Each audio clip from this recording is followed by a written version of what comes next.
Butterflies return someday. You know, the post-racial, we're beyond all that veil. It was always thin. For a while, people were expected to pretend that racism had become impolite, outdated, embarrassing, or fringe.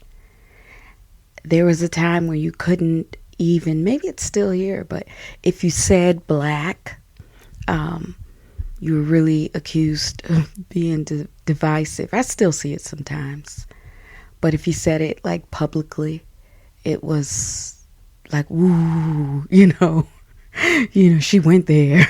Because, simply because she stated who she was.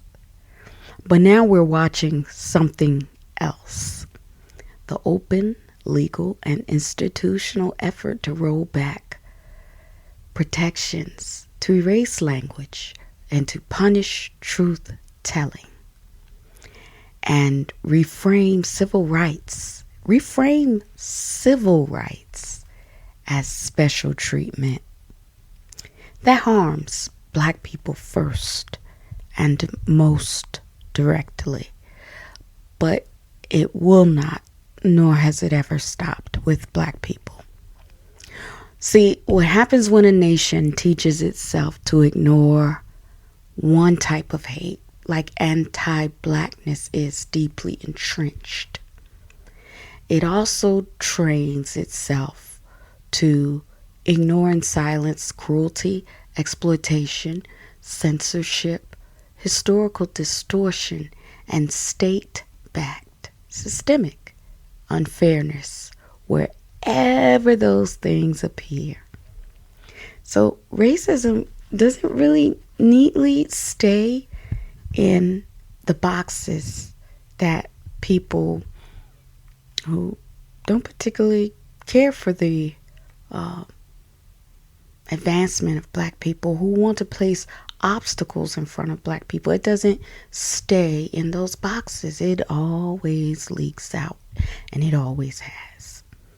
It poisons the courthouse, the classroom, the home, the workplace, the bedrooms, the hospital, the ballot box, the neighborhood, and eventually the moral judgment of everyone who thought, I can stand close to this, but I'm going to be clean. I'm going to be okay, though. I'm going to be okay. The recent examples, they're not subtle. The Supreme Court weakened a key part of the Voting Rights Act on this day, April 29, 2026, which makes it harder to challenge racially discriminatory redistricting under Section 2.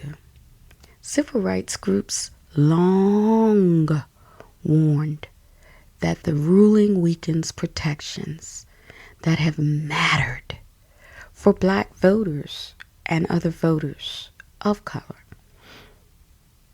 to have a say in how this country moves forward, to have say. And then there's Florida.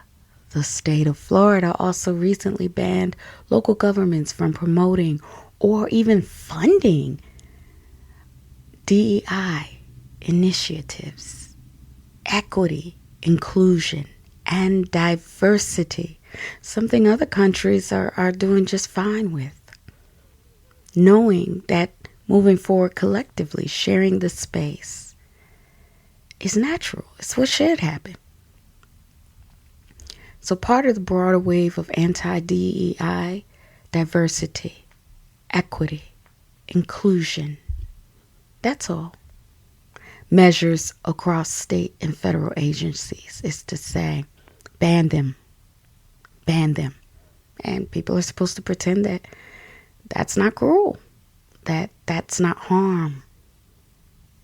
And here's the piece that goes a little bit more into it. Anti-Blackness is not only hatred of Black people, and Black folks know it, even though Black people tend to be the people bringing attention to it, nearly almost always.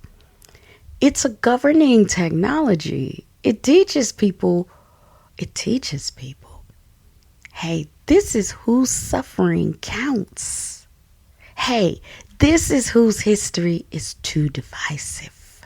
Hey, this is whose protection is unfair, whose pain requires more proof. And once that machine gets running, it doesn't ask permission when, I did not say if, I said when, it expands. Racist folks think sometimes that they're winning because the target is black people. And when I see them targeting, yay, right? But see, the same tools used to oppress black history weaken black vote in power and punish racial truth-telling and dismantle equity protections can be used against a cross-section of folk.